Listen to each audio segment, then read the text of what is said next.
আল্লাহ রাব্বুল আলামিন নবীকে বললেন, নবীজি সাহাবায়ে কেরামদেরকে বললেন, তোমরা নিজেরা না খাইয়া বদরের যুদ্ধের কয়েদীদেরকে তোমরা খাওয়াইবা, আল্লাহর জন্য এটা করবা, দুনিয়ার কোনো উদ্দেশ্য থাকবে না। এই আয়াত যখন নাজিল হয় সাহাবায়ে কেরামের মধ্যে দ্বিধা সংশয় চলে আসে। তো আল্লাহ রাব্বুল আলামিন সাথে সাথে আমার তেলাওয়াতকৃত আয়াত সূরা জিলজালের শেষের 2 আয়াত নাজিল করে জানাই দিলেন।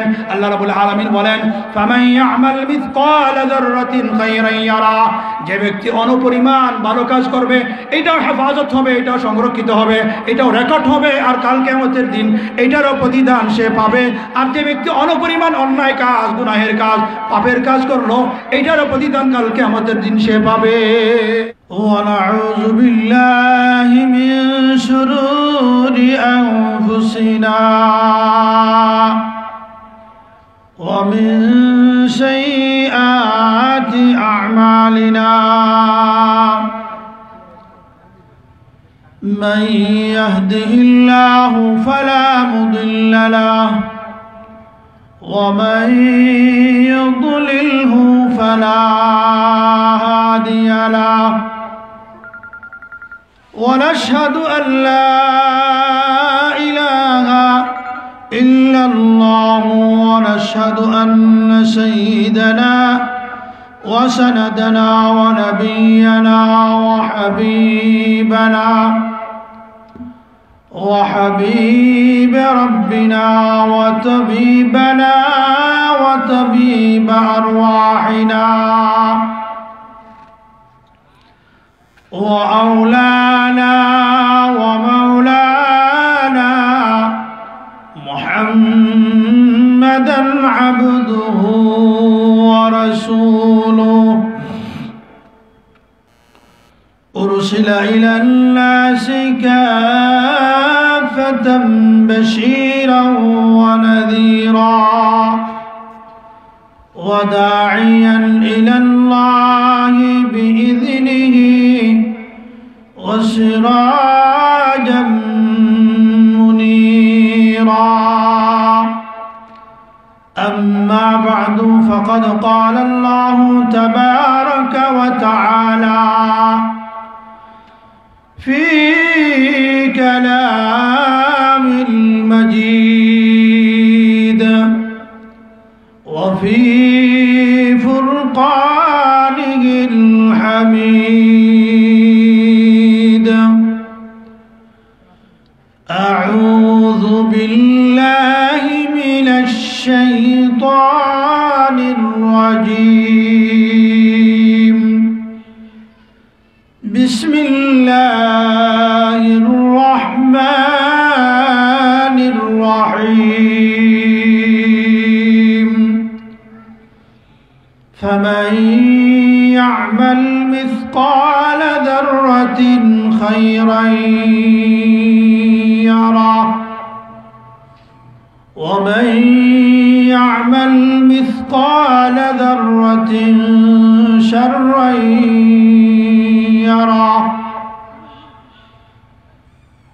صدق الله المولانا العظيم وصدق رسوله النبي الحبيب الكريم ونحن على ذلك لمن الشاهدين والشاكرين والحمد لله رب العالمين.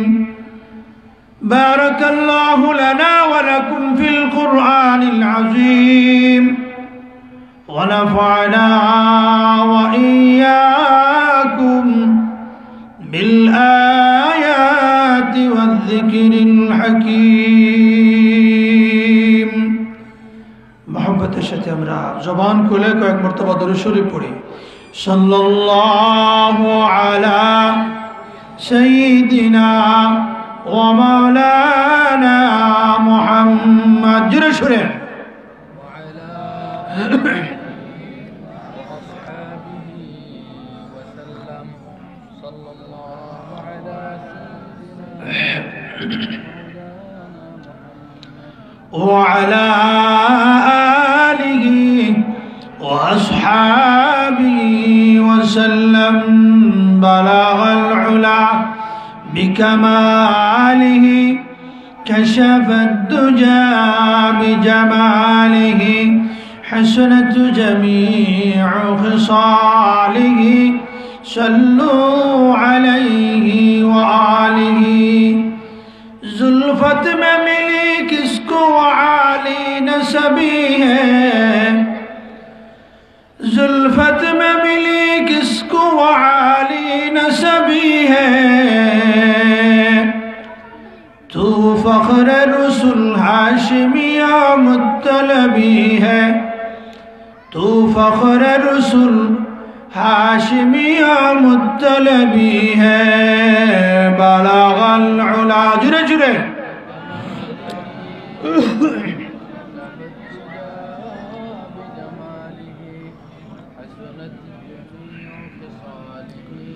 सल्लू अलैहि व आलिहि।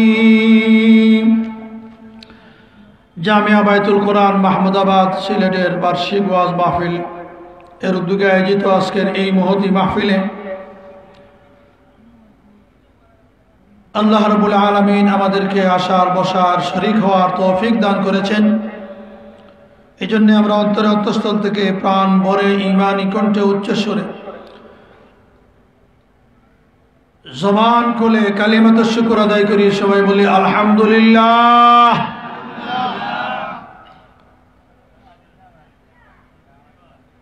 ঘড়ির কাঁটা খুব দৌড়াচ্ছে, সময় অত্যন্ত স্বল্প। এই জন্য লম্বা চড়া কোনো ভূমিকার দিকে না যাইয়া একদম ভূমিকা ছাড়াই সময়ের ভিতরে অল্প কিছু কথা আরজ করব। আল্লাহ যেন আমাকে ইখলাসের সাথে বলার, আপনাদেরকেও আমলের নিয়তে শোনার তৌফিক দান করেন। সকলে বলেন আমিন। তবে এর আগে একটি কথা না বললেই নয়। আপনাদের অন্তরে একটি দ্বিধা, সংশয়, সন্দেহ কাজ করতে পারে যে এই মাহফিল তো ছোট্ট একটা মাহফিল, গুটি কয়েকজন মানুষ আমরা এখানে উপস্থিত হয়েছি আর কোরআন ও হাদিসের কথা শুনছি। আমাদের দাম মনে হয়, মর্যাদা মনে হয় কম। আপনারা কি বলেন? ওইদিকে লামাকাজির এদিকে একটা বিবাহের প্রোগ্রামে গিয়েছিলাম জুমার পরে। আসার পথে দেখলাম, সম্ভবত জাঙ্গাইলি মনে হয়, জাঙ্গাইলের পরে জাঙ্গাইলি বিশাল বড় খেলার আয়োজন, অনেকের হয়তো জানাও আছে। হাজার হাজার মানুষ। আপনারাই এবার বলুন, এই হাজার হাজার মানুষের সমন্বয়ে যে সমাগমটা হয়েছে, খেলার আয়োজন হয়েছে, আল্লাহর দৃষ্টিতে এই হাজার হাজার মানুষের সমাগমের আয়োজনটা দামি না আমরা গুটি কয়েকজন মানুষ এখানে একত্রিত হইয়া আল্লাহর মহিমা, আল্লাহ তাআলার গুণগান কীর্তন করতেছি, এইটার দাম বেশি? কোনটার দাম বেশি? এইটার দাম বেশি। কত বেশি? আল্লাহ রাব্বুল আলামিন আমাদেরকে নিয়ে গর্ব করতেছে। আমাদের আলোচনা আমাদের থেকে উত্তম, তাদের কোনো গুণই নেই। ফেরেশতাদের মজলিসে আমাদের নাম ধরে ধরে আলোচনা করতেছেন। জোরে বলুন না সুবহানাল্লাহ। আমি এই বিষয়গুলো বললে আরো লম্বা করে বলতে পারতাম, এতটুকু বলেই আপনাদের কাছে একটা আরজ করব। যারা আজকের এই আয়োজন করেছেন, সংশ্লিষ্ট ব্যক্তি যারা আছেন, তাদেরকে মুখে শুধু ধন্যবাদ দিলেই তাদের শুকরিয়া আদায় হবে না। কি শুকরিয়া আদায় করবো? এরকম একটা মাহফিল করতে যারা মাহফিল কর্তৃপক্ষ থাকে, একমাত্র তারাই বলতে পারে যে এরকম একটা মাহফিলের আয়োজন করতে কি অবস্থা হয়, মাথার গাম পায়ে কিভাবে ফেলাইতে হয়, এরপরে এরকম জাতিকে একটা মাহফিলের উপহার দেওয়া যায়। সুতরাং এই যে কয়েকজন মানুষের পরিশ্রম আর আপনাদের সমর্থন, সর্বাত্মক সহযোগিতায় আজকের একটা মাহফিল কায়েম হয়েছে। এটা শুকরিয়া কিভাবে আদায় হবে? তো আপনাদেরকে প্রশ্ন করলে হয়তো এক একজন এক এক কথা বলবেন, তবে আমি যেটা বুঝছি সেটা হইল মাইকের আওয়াজ যত দূর পৌঁছতেছে এর ভিতরে যদি কোনো বালেক পুরুষ, কোনো পুরুষ এলাকায় না থেকে সবাই প্যান্ডেলে চলে আসে আর মাহফিলকে পরিপূর্ণ করে বসে থাকে, শেষ পর্যন্ত হযরত উলামায়ে কেরামের কথাগুলি শুনে আর এই অনুযায়ী হাজারো কথা থেকে একটি কথার উপরে কেউ আমল করতে পারে, একটি কথা এখান থেকে নিয়ে যেতে পারে, মাহফিল আয়োজনকারীদের মাহফিলের আয়োজন করাও সফল, আমাদের আশাও সফল, বসাও সফল। আমাদের জন্য এই কথাগুলি দুনিয়াতে হবে হেদায়েতের কারণ আর আখিরাতে হবে নাজাতের কারণ। জোরে বলুন না সুবহানাল্লাহ। এই জন্য আমাদের বসাটা যেন এরকম হয়, অত্যন্ত আগ্রহের সাথে, পিপাসা নিয়া, এরকম ক্ষুধা নিয়া উলামায়ে কেরামের কাছ থেকে কথাগুলি একদম ধ্যানের সাথে চেহারার দিকে তাকাই থেকে এই কথাগুলো শুনবো, চেষ্টা করবো না ইনশাআল্লাহ। এটি অংশ হিসাবে আমার মনে হয় যে ফাঁকা জায়গাগুলি আছে কেউ না রেখে সামনে একটু অগ্রসর হইয়া আমরা এখানে যেন আমাদের দুশ্মন শয়তান যেন বসতে না পারে, কারণ এখানে বসলেই তাকে সুযোগ দিলেই কোষা দিয়া অথবা একটা ফোন ঢুকাই দেব আর বন্ধুর ফোন দেখে আপনাকে এখান থেকে উঠে নিয়ে যাবে। দুশ্মনকে কেউ ভালোবাসে না, দুশ্মনকে কেউ ভালোবাসে, দুশ্মনকে ভালোবাসে না। তবে দুশ্মন থেকে আত্মরক্ষা করার জন্য সর্বাত্মক চেষ্টা করে, করে কি করে না? আপনাদের এই আশাটাকে আল্লাহ তাআলা কবুল করেন, জোরে বলুন আমিন। তাই আসুন আমি সরাসরি আমার তেলাওয়াতকৃত আয়াতের দিকে চলে যাই। আমি যে ছোট্ট ছোট্ট দুইটি আয়াতে কারিমা তেলাওয়াত করেছি সেগুলি হইল কোরআনে কারিমের 30 নম্বর পারার সূরা জিলজাল, ইজা যুলজিলাতিল আরদু জিলজালাহা, এই সূরার শেষের দুইটি আয়াত। আরেকটা প্ল্যান ছিল এখানে কি আলোচনা করব, কিন্তু এখানের অবস্থাটা এসে দেখা সময়ের অবস্থা বুঝে আমার প্ল্যান চেঞ্জ করে ফেলেছি যাতে অল্প সময়ে কিছু কথা বলতে পারি। এই জন্য প্ল্যানিং কথাটা বাদ দিয়ে অবস্থার প্রেক্ষিতে কিছু কথা আরজ করব। অল্প সময়ে যেন কিছু গোছালো কথা আল্লাহ তাআলা বলার তৌফিক দান করেন, সকলে বলেন আমিন। তেলাওয়াতকৃত আয়াতে আল্লাহ তাআলা বলেন, فَمَن يَعْمَلْ مِثْقَالَ ذَرَّةٍ خَيْرًا يَرَهُ وَمَن يَعْمَلْ مِثْقَالَ ذَرَّةٍ شَرًّا يَرَهُ। আল্লাহ রাব্বুল আলামিন ইরশাদ ফরমান, فَمَن يَعْمَلْ مِثْقَالَ ذَرَّةٍ خَيْرًا يَرَهُ, যে ব্যক্তি অনুপরিমাণ ভালো কাজ করবে, নেক আমল করবে, সৎ কাজ করবে, কাল কিয়ামতের দিন সে এটাকেও দেখতে পাবে। وَمَن يَعْمَلْ مِثْقَالَ ذَرَّةٍ شَرًّا يَرَهُ, যে ব্যক্তি অনুপরিমাণ অন্যায় তথা গুনাহ নাফরমানির কাজ, আল্লাহ তাআলাকে নারাজ হয়, আল্লাহ তাআলাকে নারাজ করার মতো কাজ, এক কথায় পাপের কাজ অনুপরিমাণ যদি করে, আল্লাহ রাব্বুল আলামিন কাল কিয়ামতের দিন এটাও তাকে দেখিয়ে দিবেন, এটাও সে দেখতে পাবে। আর যদি নেকির কাজ, ভালো কাজ, সৎ কাজ অনুপরিমাণ করে, সেটাও কাল কিয়ামতের দিন দেখতে পাবে। কি ব্যাপার? আয়াতের সারমর্ম হইল, দুনিয়াতে আমরা যেসব কাজ করি, এই কাজগুলি ভালো হোক আর খারাপ হোক, সৎ কাজ হোক অসৎ কাজ হোক, নেকির কাজ হোক আর গুনাহের কাজ হোক, পাপের কাজ হোক, যাই করতেছি সবগুলি সংরক্ষিত করা হচ্ছে, সবগুলি কথাকে, সবগুলি কাজকে রেকর্ড করা হচ্ছে। আর এটা কাল কিয়ামতের দিন আমাকে আপনাকে দেখানো হবে। আমি আমার নিজ চোখে কাল কিয়ামতের দিন ভালো কাজের ফলাফল দেখব, খারাপ কাজের ফলাফলও, জোরে আওয়াজ করে বলেন, ভালো কাজের ফলাফল দেখব, খারাপ কাজের ফলাফল দেখব। সবগুলো কি হচ্ছে? রেকর্ড হচ্ছে, সবগুলো সংরক্ষিত হচ্ছে। আজ দুনিয়াতে মানুষ অনেক সময় গুনাহের কাজ করতে সময় লোকের আড়াল হইয়া কাজ করে, গুনাহের কাজ করে করে কি করে না? সমাজে আসে না নাই? আওয়াজ করে বলেন আসে না নাই? আসে। ছেলে বাবার আড়াল হইয়া গুনাহের কাজ করে, ছোট ভাই বড় ভাইয়ের আড়াল হইয়া গুনার কাজ করে।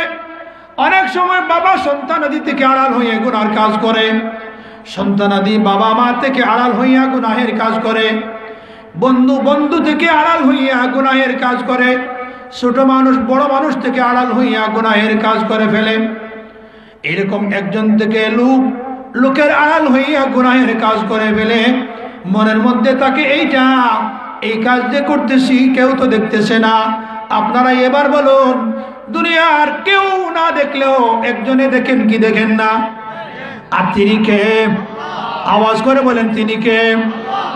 এখন এই চিন্তা, এই ভয়টা যদি কারো অন্তরে থাকে, দুনিয়ার কেউ না দেখলেও একজন দেখতেছেন, তাহলে এই ব্যক্তির পক্ষে কোনো ভালো কাজ ছাড়াও সম্ভব হবে না, আর কোনো খারাপ অন্যায় গুনাহের কাজ করাও সম্ভব হবে না। একজন এমন এক সত্তা, যেই সত্তা দুনিয়া যে কোনো লোক, যে কোনো মানুষ, ভালো করুক খারাপ করুক যাই করুক, সবগুলি সব সময় সর্বাবস্থায় সব জায়গায় ওই সত্তা দেখেন। শুধু শুধু দেখেন না, এগুলাকে আবার রেকর্ড করেন।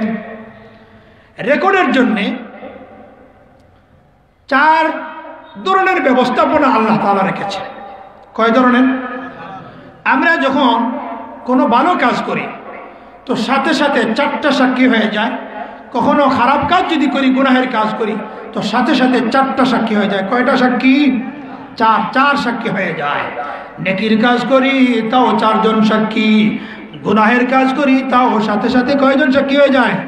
4 জন সাক্ষী হয়ে যায়। আবার একজন একজন করে শোনেন। যখন ওই আমি আপনি কোনো একটা স্থানে দাঁড়িয়ে, কোনো একটা স্থানে গিয়ে কোনো একটা জায়গায় গেলাম, লোকের আড়াল হইয়া কোনো একটা স্থানে গুনাহের কাজ করলাম, তো সাথে সাথে যেই জায়গায় গুনাহের কাজ করলাম অথবা ভালোই কাজ করলাম, ভালো করি খারাপ করি, পাপের কাজ করি পুণ্যের কাজ করি, যেটাই করি না কেন, সাথে সাথে যেই জায়গায় দাঁড়িয়ে দাঁড়িয়ে বসে বসে শুয়ে শুয়ে করলাম, সাথে সাথে ওই জায়গাটা আমার ওই ভালো অথবা খারাপ কাজের সাক্ষী হয়ে যায়। ভালো করি খারাপ করি যেটাই করি, যেখানে করলাম সেই জায়গাটা কি হয়ে যায়? সাক্ষী হয়ে যায়। তাহলে এই কথা থেকে আমরা কি বুঝলাম? ভালো নামাজ পড়লাম, রুকু করলাম, সিজদা করলাম, দান খয়রাত করলাম, রোজা রাখলাম, হজ করলাম, যাকাত দিলাম, ভালো যত কাজ হইতে পারে, জিকির আজকার, কোরআনে কারীমের তেলাওয়াত, জনসেবামূলক কাজ, সদকা খয়রাত, যাই হয় যত ভালো কাজ করি না কেন, সর্বপ্রথম সাক্ষী ওই জমিন আর ওই জায়গাটা হয়ে যায়। আজ আপনারা এখানে ঠান্ডার মধ্যে বসে কোরআনে কারীমের আলোচনা শুনতেছেন, তো আপনারাই এবার আগের কথা থেকে বলেন তো, আজকের এই জায়গাটা কাল কিয়ামতের দিন সাক্ষী হবে কি হবে না? এই জায়গাটা কাল কিয়ামতের দিন এখানে এসে বৈশা কোরআনে কারীমের আলোচনা শুনেছিলাম, ওয়াজ মাহফিলে আসছিলাম, দ্বীনি ধর্মীয় কথাবার্তা শুনেছি। আজকের এই জমিন কাল কিয়ামতের দিন আমাদের পক্ষে সাক্ষী দিবে, জোরে বলুন না সুবহানাল্লাহ। আবার যদি এখানে যাত্রা গান হইতো, এখানে যদি কোনো ধরনের অন্যায় অশ্লীলতা বেহায়াপনার কাম হইতো, আর ঘটনাক্রমে যদি আমি এখানে হাজির হয়ে যেতাম, শরীক হয়ে যেতাম, তাও এই জমিন এই জায়গা কি হয়ে যেত? সাক্ষী হয়ে যেত। তাহলে এখান থেকে আমরা বুঝলাম, গুনাহের কাজ যখন করব, একটা চিন্তা করব, এই জমিন তো আমার বিপক্ষে কালকে আমাদের দিন কেস দায়ের করবে। আবার নামাজ পড়বো, ইবাদত বন্দেগী করব, এই জন্য এই কথাও চিন্তা করব যে এই জায়গাটা কি হচ্ছে? সাক্ষী হচ্ছে, কালকে আমাদের দিন আমার পক্ষে সাক্ষী হয়ে যাবে। এই একটা কথা। তাহলে 4টা সাক্ষীর মধ্যে একটা সাক্ষী হইল জায়গা, স্থান। এবার বলবেন হুজুর এটা কি আপনি নিজের থেকে বললেন? না, কোরআন তার প্রমাণ।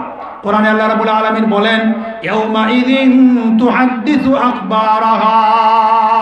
তেলাওয়াতকৃত সূরার শুরুর দিকের একটা আয়াতে আল্লাহ রাব্বুল আলামিন বলেন কাল কিয়ামতের দিন জমিন তার বৃত্তান্ত বলে দিবে জমিনের মধ্যে কি করেছিল, ভালো হোক তাও বলবে, খারাপ হোক তাও বলবে। তাহলে মানুষ ভালো আর খারাপ যে কাজই করুক না কেন সাথে সাথে জমিন কি হয়ে যায়, সাক্ষী হয়ে যায়। জমিন কি হয়ে যায়, সাক্ষী হয়ে যায়। সুতরাং এই ভয় যদি কারো অন্তরে থাকে তাহলে কোনো অবস্থায় একজন মানুষ গুনাহের কাজ, পাপের কাজ, অন্যায়ের কাজ কখনো করতে পারবে না।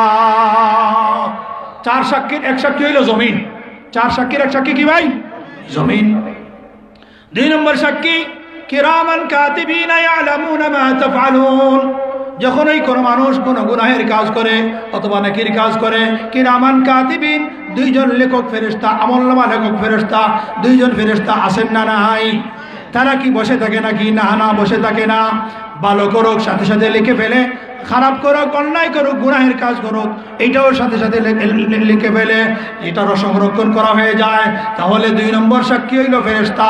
দুই নম্বর সাক্ষী কি? ফেরেশতা।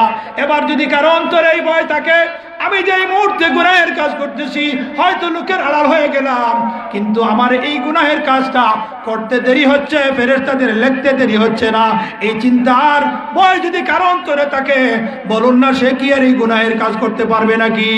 না, কখনো পারবে না। দুই নম্বর সাক্ষী হইল ফেরেশতা। তিন নম্বর সাক্ষী হইল লিখতেছে যে লেখার পরে, কোরআনের ভাষায় এটাকে সুহুফ বলা হয়, আমলনামা, ডায়েরি, ভলিউম, এই যে এটাই যে ভাষায় বলা হোক, ফেরেশতারা যে লিখতেছেন এই আমলনামা, ডায়েরিটা আমার আপনার জন্য সাক্ষী হয়ে যাচ্ছে, লিপিবদ্ধ করা হচ্ছে, সংরক্ষণ করা হচ্ছে। তাহলে তিন নম্বর সাক্ষী হইল ডায়েরি, আমলনামার ডায়েরি, আমলনামা, ডায়েরি লেখা যে হচ্ছে, এটা সংরক্ষিত হচ্ছে। তিন নম্বর সাক্ষী আমলনামা। চতুর্থ নম্বর সাক্ষী হইল আমার আপনার শরীরের অঙ্গ প্রত্যঙ্গ। আমরা যে গুনাহ কাজ করি, ভালো করি, খারাপ করি, যেটাই করি না কেন, তিন নম্বর সাক্ষী কি? আমলনামা। তিন নম্বর সাক্ষী আওয়াজ করে বলেন কি? আমলনামা।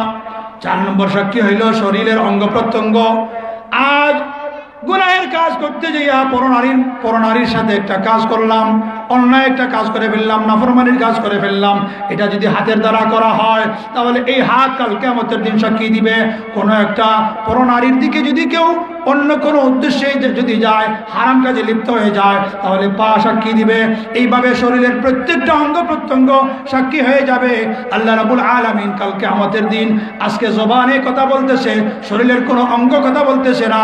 আল্লাহ রাব্বুল আলামিন জবানকে খুলে দিয়েছেন, জবান আওয়াজ করতে পারে, বলতে পারে, আর অঙ্গ প্রত্যঙ্গের আওয়াজ নাই, জবান অঙ্গ প্রত্যঙ্গ বলতে পারে না। এর বিপরীত অবস্থা কাল কিয়ামতের দিন হবে। আল্লাহ রাব্বুল আলামিন জবানের মধ্যে মোহর লাগাইয়ে দিবেন, জবানকে বন্ধ করে দিবেন, আর অঙ্গ প্রত্যঙ্গের জবানকে আল্লাহ রাব্বুল আলামিন খুলে দিবেন। অঙ্গ প্রত্যঙ্গ টেপ রেকর্ডারের মতো কাল কিয়ামতের দিন কে কি করেছি সবগুলি বলে ফেলবে। দলিল আল্লাহ রাব্বুল আলামিন বলেন اليوم نختم على أفواههم وتكلمنا أيديهم وتشهد أرجلهم بما كانوا يكسبون। আল্লাহ রাব্বুল আলামিন বলেন اليوم نختم على أفواههم। আজ এমন একদিন যেই দিন মুখের মধ্যে মোহর মেরে দেওয়া হবে, মুখটা বন্ধ করে দেওয়া হবে। ওয়াতুকাল্লিমুনা আইদিহিম, আর তাদের হাত কথা বলবে। ওয়াতাশহাদু আরজুলুহুম বিমা কানু ইয়াকসিবুন, আর প্রত্যেকটা মানুষের তার দুটি পা কাল কিয়ামতের দিন সাক্ষী দিবে। তাইলে ভালো করি আর খারাপ করি যে কোনো কাজ করার সাথে সাথে কয়টা সাক্ষী হয় ভাই? চারটা সাক্ষী হয়। প্রথম নম্বর সাক্ষী হইল জমিন, দুই নম্বর সাক্ষী হইল ফেরেশতা, তিন নম্বর সাক্ষী হইল আমলনামা, চার নম্বর সাক্ষী হইল অঙ্গ প্রত্যঙ্গ। এই চারটা সাক্ষী হয়ে যায়। এবার বলেন, যদি কোনো মুমিন মুসলমানের অন্তরের মধ্যে এই চার প্রকারের সাক্ষী হয়ে যাওয়ার ভয়টা থাকে, এই মুমিন মুসলমানের পক্ষে কি কোনো গুনাহের কাজ করা সম্ভব হবে? আওয়াজ করে বলেন হবে? হবে না। সুতরাং এই পর্যন্ত আলোচনার বয়ানের দ্বারা আমরা এই কথার শিক্ষা নিলাম, জীবনে আজ থেকে আর কখনো কোনো দিন ছোট হোক আর বড় হোক কোনো ধরনের অন্যায় কাজ, গুনাহের কাজ করব না। গুনাহের কাজ করব না। যেহেতু ছোট হোক আর বড় হোক, ছোট হইলেও নেকির কাজ, এটাও সংরক্ষণ করা হচ্ছে, এইটাও হেফাজত করা হচ্ছে, এইটাও রেকর্ড করা হচ্ছে, এইটারও বদলা দিবেন।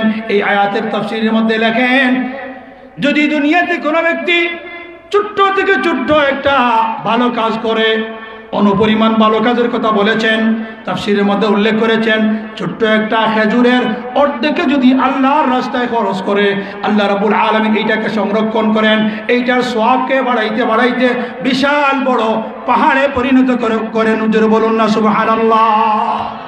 সুতরাং ভালো পুণ্যের কাজ, নেকির কাজ এটাও অনর্থক না।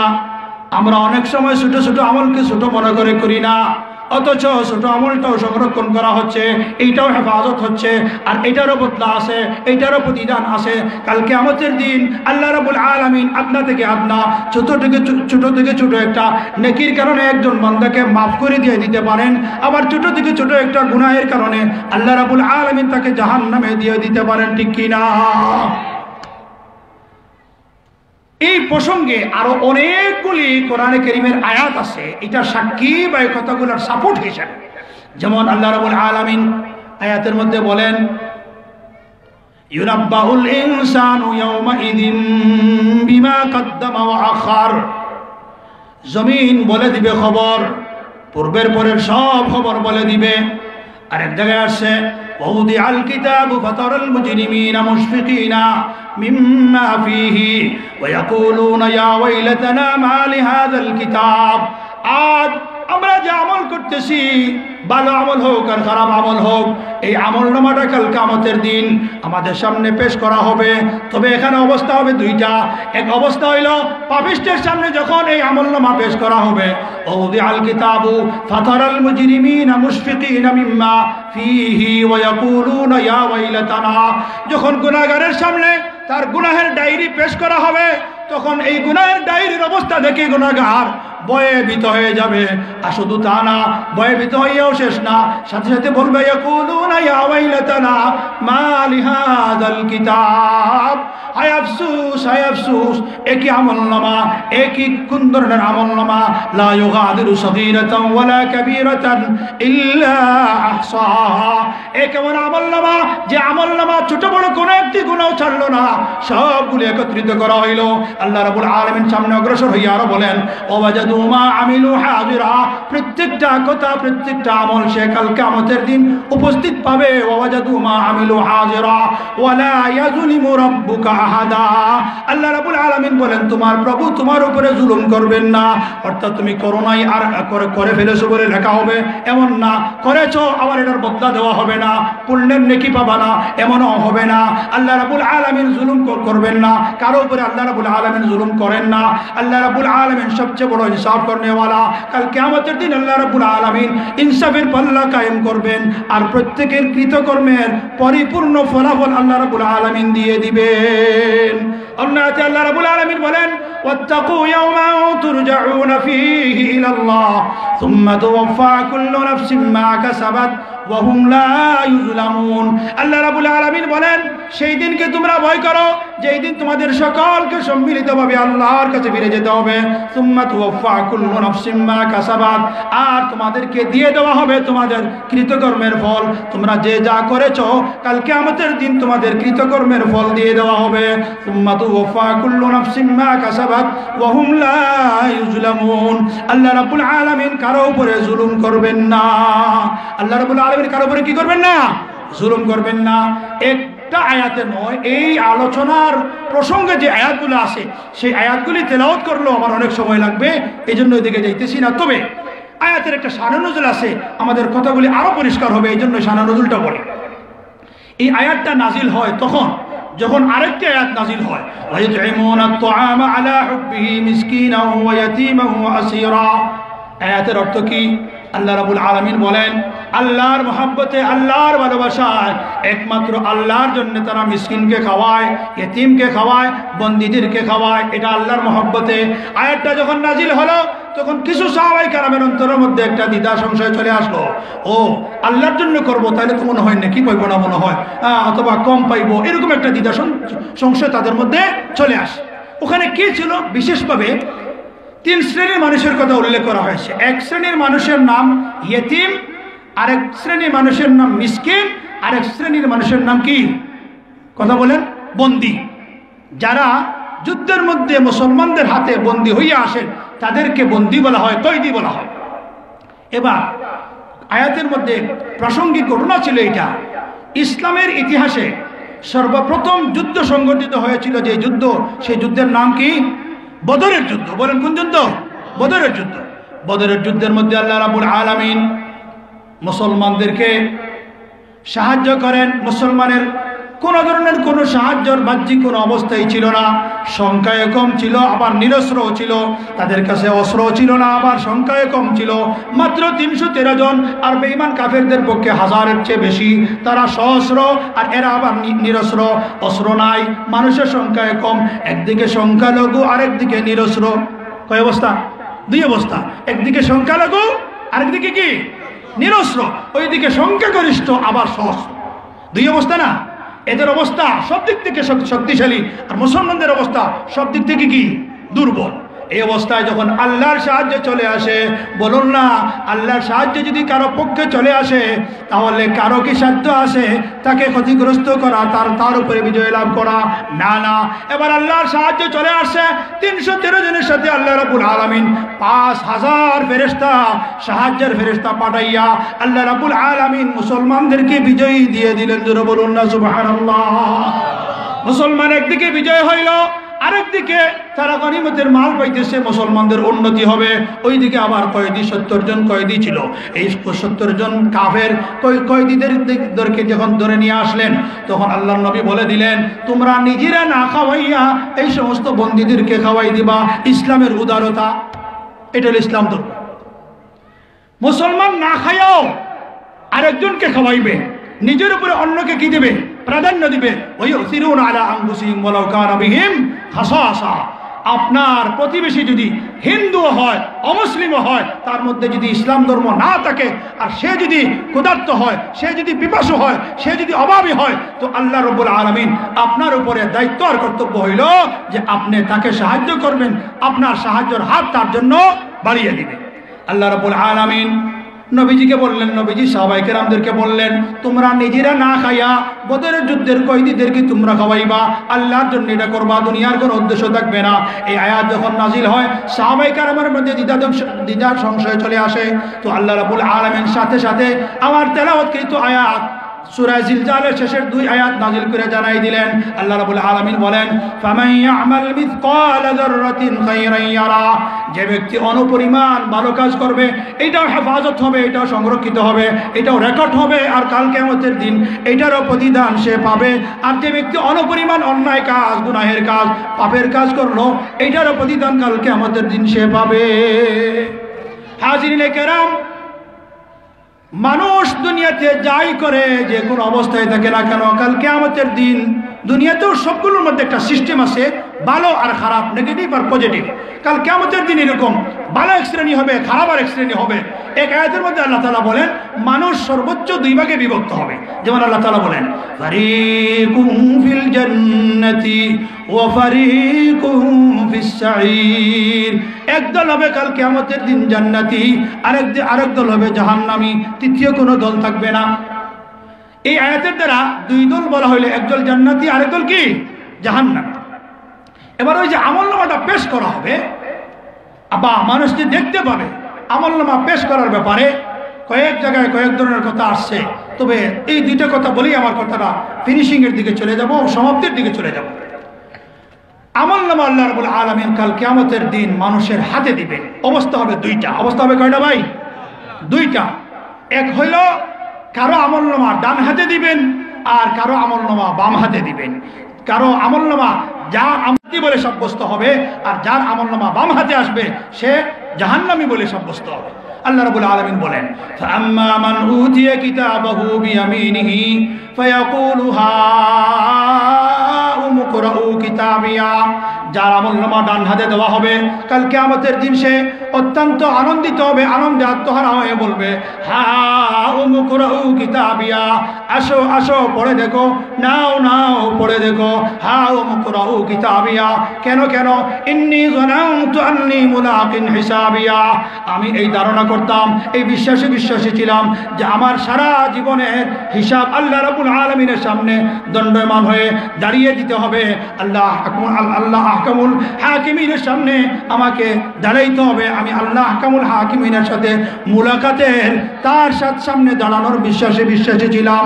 ইন্নী যানানতু আন্নী মুলাকিন হিসাবিয়া ফাহুয়া ফি ঈশাতির রাদিয়া, সে জান্নাতি বলে সাব্যস্ত হবে। কুতুফুহা দানিয়া, আমলনামা ডান হাতে আসার কারণে তার ফলাফলটা হবে এই, সে একদম জান্নাতের ফলাফল ভোগ করবে না, হাতের নাগালের ভিতরে থাকবে, কাছেই থাকবে, আর জান্নাতের ফলগুলি ভোগ করতে থাকবে। কুতুফুহা দানিয়া, কেমন হবে? আল্লাহ রাব্বুল আলামিন কালকে আমাদের দিন বলবেন, এই জান্নাতি যার আমলনামা ডান হাতে আসলো, কুলু ওয়াশরাবু হানিআম বিমা আসলাফতুম ফিল আইয়ামিল খালিয়া, তুমি দুনিয়াতে থাকা অবস্থায় অগ্রিম যে আমলগুলো করে প্রেরণ করেছিলে, এগুলার বিনিময়ে আজ তুমি খাও আর পান করো, খাও আর পান করো, তোমার কোনো সীমা সংখ্যা নয়। কুলু ওয়াশরাবু, খাও আর পান করো, যেগুলো দুনিয়াতে তুমি আমল করেছিলে, অগ্রিম আমল করে প্রেরণ করেছিলে, এগুলোর উপরে তুমি আজকে খাও আর পান করো। অন্য আয়াতের মধ্যে আছে, ওয়ালাকুম ফিহা মা তাশতাহি আনফুসুকুম ওয়ালাকুম ফিহা মা তাদউন, জান্নাতীরা জান্নাতে যাওয়ার পরে মনে যা চাইবে তাই পাইবে, মনে যাই চাইবে তাই পাইবে। এখানে শুধু মনের মধ্যে আসবে, মুখে উচ্চারণ করা লাগবে না, মনের মধ্যে আশাটাই পাওয়ার জন্য যথেষ্ট হয়ে যাবে। জোরে বলুন না সুবহানাল্লাহ। এগুলো এক অবস্থা। পরের অবস্থাটা আল্লাহ তাআলা বলেন, وأما من أوتي كتابه بشماله فيقول يا ليتني لم أوت كتابيا ولم أدر ما حسابيا يا ليتها كانت القاضية ما أغنى عني ماليا هلك عني سلطانيا خذوه فغلوه ثم الجحيم صلوه ثم في سلسلة ذرعها 70 ذراعا فاسلكوه। আল্লাহ রাব্বুল আলামিন বলেন, যার আমলনামা বাম হাতে দেওয়া হবে, সে আমলনামাটা পাওয়ার পরে বলবে, এই আমলনামা আমার হাতে দেওয়ার চেয়ে না দেওয়াই ভালো ছিল। তবে এখানে একটা কথা না বললেই নয়, ডান হাতে যার আমলনামা আসবে, এটা তো সাধারণ স্বাভাবিকভাবে তার ডান হাতে দিয়ে দেওয়া হবে, কিন্তু বাম হাতে আমলনামাটা দেওয়ার ব্যাপারটা সহজ না। কোরআন শরীফের অন্য আয়াত এবং আয়াতের তাফসীরের মধ্যে বিস্তারিত কথা আছে। সারাংশ কথা হইল, বাম হাতে যার আমলনামাটা দেওয়া হবে, দেওয়ার ধরনটা এত সহজ হবে না, অত্যন্ত কঠিন হবে। বলে বাম হাতটা মুখ ছিদ্র করে এদিকে ঢুকানো হবে, পিছন থেকে বের করা হবে, আর মুখটা চেহারাটা মুসরাইয়া সামন থেকে পিছনের দিকে নিয়ে এরপরে আল্লাহ রাব্বুল আলামিন অত্যন্ত রাগান্বিত অবস্থায় বলবেন, ইকরা কিতাবাক কাফা বিনাফসিকাল ইয়াউমা আলাইকা হাসিবা, হে পাপিষ্ঠ, আজকের আমলনামা পড়ে দেখ, তোর আমলনামার জন্য তুই যথেষ্ট। জোরে বলুন না নাউযুবিল্লাহি মিন যালিক। এই জন্যে বাম হাতে আমলনামা আসাটা এটা কোনো সহজ বিষয় না, আর এটা কোনো একবারে সহজভাবে নেওয়ার মতো না। এই হলো দেওয়ার অবস্থা। এটা যখন পাবে, সে পাওয়ার পরে যে কথাটা বলবে, সেই সম্পর্কে আল্লাহ রাব্বুল আলামিন বলেন, وأما من أوتي كتابه بشماله فيقول يا ليتني لم أوت كتابيا, আল্লাহ রাব্বুল আলামিন যার আমলনামা বাম হাতে দিবেন, সে আমলনামা পাওয়ার পরে বলবে, লাম উতা কিতাবিয়া, এই আমলনামাটা আমার হাতে না দেওয়াই ভালো ছিল। শুধু তা না, ইয়া লাইতাহা কানাতিল কাদিয়া, সে বলবে, আমলনামা আমাকে দেওয়া হলো, আমার এই পরিণতি আমাকে যদি মৃত্যুর মাধ্যমে শেষ করে দেওয়া হইতো, আমাকে আমার একটা ফায়সালা হয়ে যেত, মৃত্যুর মাধ্যমে আমাকে যদি ধ্বংস করা হয়ে যাইত, বিলীন করা হয়ে যাইত। ইয়া লাইতাহা কানাতিল কাদিয়া মা আগনা আন্নি মালিয়া, বলবে, হায়, যে মালের জন্য দুনিয়াতে অন্যায় করেছিলাম, জবরদখল করেছিলাম, মানুষের উপরে অন্যায় করেছি, অত্যাচার করেছি, সম্পদকে হারামভাবে উপার্জন করেছি, সম্পদ উপার্জনের বেলায় হালাল হারামের কোনো তোয়াক্কা করি নাই, আর এই মাল আজকে আমার জন্য কালসাপ হয়ে গেল, এই মাল আমার কোনো উপকারে আসতেছে না, এই মাল আমার কোনো কাজে আসলো না। হাজিরিনে কেরাম, আল্লাহ রাব্বুল আলামিন বলেন, মা আগনা আন্নি মালিয়া, মাল তার কোনো কাজে আসবে না। হালাকা আন্নি সুলতানিয়া, আহারে আমার রাজত্ব বাদশাহী ক্ষমতা আজকে আমাকে ধ্বংস করে ফেললো। দুনিয়াতে আজ হাজারো মানুষ, দুনিয়ার বিভিন্ন দেশের বিভিন্ন অবস্থা, দেশের কথা বাদ দেন, অনেক সময় সমাজের মধ্যে একজন প্রভাবশালী হওয়ার কারণে, তার কাছে কিছু টাকা থাকার কারণে সে ক্ষমতার লোভী হইয়া অনেকের উপরে জুলুম করে, অত্যাচার করে, অত্যাচার করে, মাল কামাই করে, পদ কামাই করে, পদে যদি পৌঁছে যায় আর তার কাছে কিছুই ভালো লাগে না, মানুষ তার চোখেই বাজে না। এই জন্য বলেন যে রাজত্ব পাওয়ার জন্য সে অনেক কিছু করেছিল, অনেক জুলুম অত্যাচার করেছিল। সেই দিন আফসোসের সাথে বলবে হালাকা আন্নি সুলতানিয়া, এই রাজত্ব, এই বাদশাহী, এই ক্ষমতাই আজকে আমাকে ধ্বংস করে ফেললো। শুধু তা না, আল্লাহ রাব্বুল আলামিন বললেন, আল্লাহ রাব্বুল আলামিন বলেন সেই দিন অত্যন্ত রাগান্বিত হইয়া আল্লাহ রাব্বুল আলামিন ফেরেশতাদেরকে ডাক দিয়ে বলবেন খুযু فغلوه ثم الجحيم صلوا ثم في سلسلة ذرعها 70 ذراعا فاسلكوه। আল্লাহ রাব্বুল আলামিন বলবেন কাল কিয়ামতের দিন, হে আমার ফেরেশতারা একে ধর। আমি বলতেছি স্বাভাবিকভাবে, কিন্তু আল্লাহ তাআলার বলার ধরনটা হইল হে ফেরেশতারা একে ধর। এটা একটু বুঝাইয়া বলি। ব্যাপারটা কি, মানুষ যখন অত্যন্ত রাগান্বিত হয়, দুইজনের সাথে খজ্জা মারামারি হয়েছে, তো একজন মানুষ খুব ক্ষিপ্ত হইয়া মারাত্মক প্রচন্ড রাগের মুখে বলে এরে ধর, এরে ধর, বলে কি বলে না? এই ধরনের অত্যন্ত প্রচন্ড রাগান্বিত হইয়া আল্লাহ রাব্বুল আলামিন এই ব্যক্তির উপরে অত্যন্ত রাগান্বিত অবস্থায় ফেরেশতাদেরকে হুকুম করবেন, হে আমার ফেরেশতারা এরে ধর, আর 70 হাত লম্বা জিঞ্জির দিয়া বান দিয়া তাকে জাহান্নামে নিক্ষেপ কর। জোরে বলুন না নাউযুবিল্লাহ। তাইলে বিষয়টা কি সহজ? সহজ না রে ভাই। তো কেন এটা করবেন, এই পরিণতিটা তার কেন? শেষের 2 আয়াতের মধ্যে আল্লাহ তাআলা বলেন ইন্নাহু কানা লা ইউমিনু বিল্লাহিল আযীম ওয়া লা ইয়াহুদ্দু আলা তুআমিল মিসকিন। ইন্নাহু কানা লা ইউমিনু বিল্লাহিল আযীম, তার এই পরিণতির কারণ হইল সে আল্লাহকে বিশ্বাস করত না। ওয়ালা ইয়াহুদ্দু আলা তুআমিল মিসকিন, গরিব দুঃখীর হক আদায় করত না। আয়াতের সারাংশ হইল একটা আল্লাহর হক আর একটা বান্দার হক। আল্লাহর হকও আদায় করত না, বান্দার হকও আদায় করত না। আল্লাহর হক কি? আল্লাহ তাআলার উপরে ঈমান আনা, আল্লাহ তাআলার গোলামি দাসত্ব করা, আল্লাহ তাআলার সাথে কাউকে শরীক না করা, আল্লাহ তাআলার সাথে অংশীদার সাব্যস্ত না করা, এটা হইল আল্লাহর হক, এটাও সে আদায় করে নাই। আরেকটা হইল বান্দার হক, তার গরিব ছিল, প্রতিবেশী গরিব ছিল, অভাবী ছিল, তার গরিবের হক আদায় করে নাই, মানুষের হক আদায় করে নাই, বান্দার হক আদায় করে নাই। 2টা অপরাধের কারণে তাকে একদিকে বাম হাতে আমলনামা দেওয়া হবে। আর পরের আয়াতের মধ্যে আল্লাহ রাব্বুল আলামিন বলেন ফালাইসা লাহুল ইয়াউমা হাহুনা হামিম, সেই দিন কোনো সাহায্যকারী সে পাবে না, সেই দিন সে কোনো বন্ধু পাবে না। দুনিয়ার মানুষ বিপদে পড়ে যদি চিৎকার করে, মানুষ কাছের মানুষ যাইয়াও তাকে উদ্ধার করতে পারে বিপদ থেকে, দূরের মানুষও যাইয়া উদ্ধার করতে পারে, মানুষ বিপদ থেকে উদ্ধার হইতে পারে। কিন্তু কাল কিয়ামতের দিন আল্লাহ রাব্বুল আলামিন বলেন এই ব্যক্তি ভীষণ আযাবের সম্মুখীন হবে। তাকে জিঞ্জির দিয়া, 70 হাত লম্বা জিঞ্জির দিয়া বান্ধিয়া জাহান্নামে নিক্ষেপ করা হবে। কিন্তু সেই দিন এই আল্লাহ তাআলার দোরা থেকে বাঁচার জন্য তার কোনো বন্ধু সেই দিন পাবে না, অর্থাৎ তার সাহায্যের জন্য কেউ এগিয়ে আসবে না, তাকে কেউ সাহায্য করবে না। ফালাইসা লাহুল ইয়াউমা হাহুনা হামিম ওয়ালা তুআমুন ইল্লা মিন গিসলিন লা ইয়াকুলুহু ইল্লাল খাতিউন। সে জাহান্নামের মানুষ, জাহান্নামীরা জ্বলতে জ্বলতে শরীর থেকে পচা রক্ত আর পুষ, মহিলাদের হায়েজ নেফাসের রক্ত, এগুলা ফুটন্ত, আর ওই ফুটন্ত রক্ত, এই রক্ত পুষ এগুলা লোহার পেয়ালার মধ্যে উঠাইয়া জাহান্নামীকে খাওয়ার জন্য দেওয়া হবে। যেটা বলুন না নাউযুবিল্লাহ। এই হইল অবস্থা। এবার বলেন, একটা হইল আল্লাহর হক, আরেকটা কি? বান্দার হক।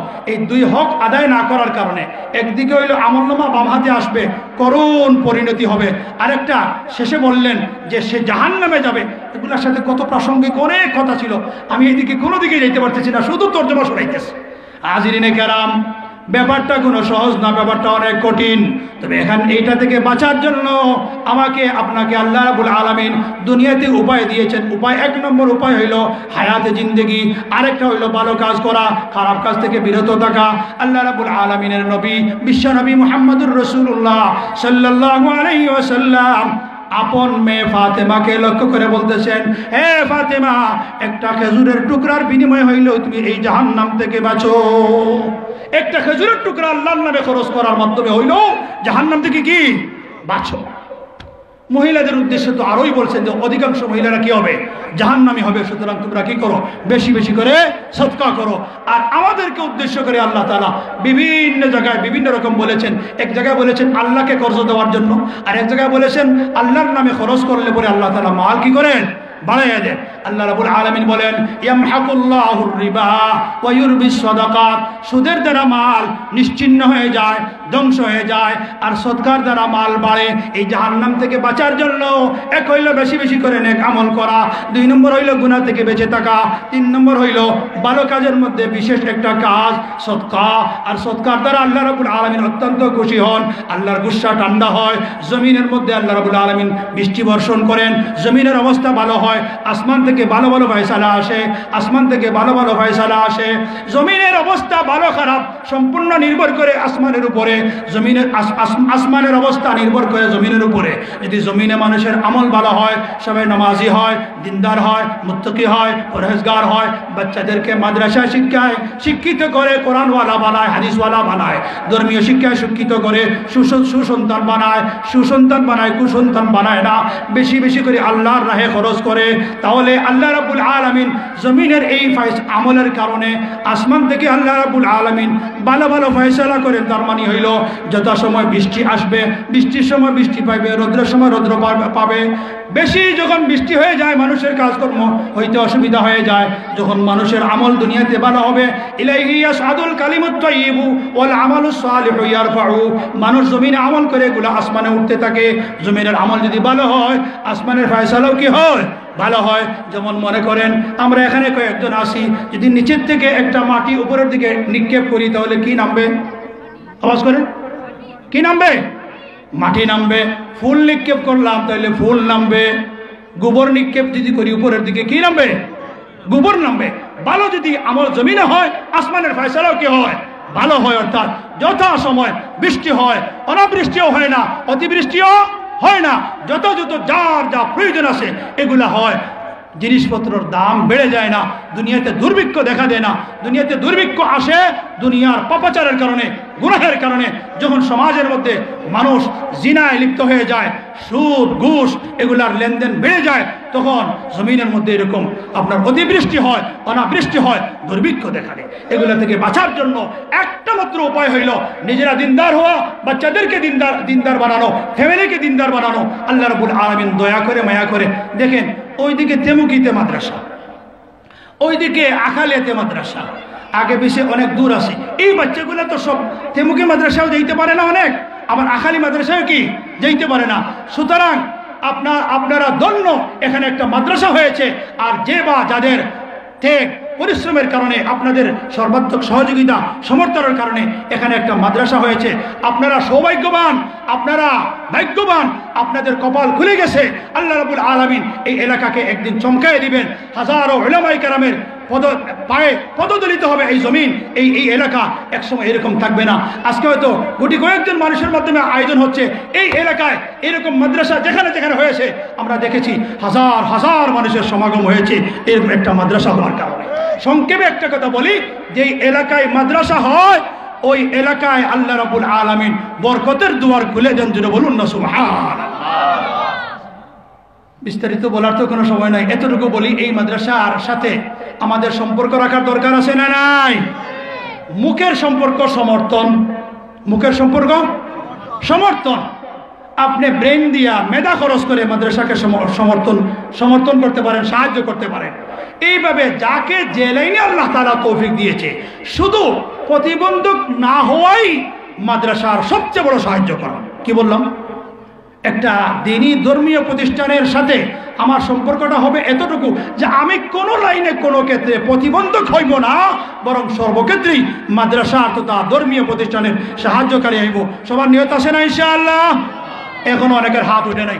এরকম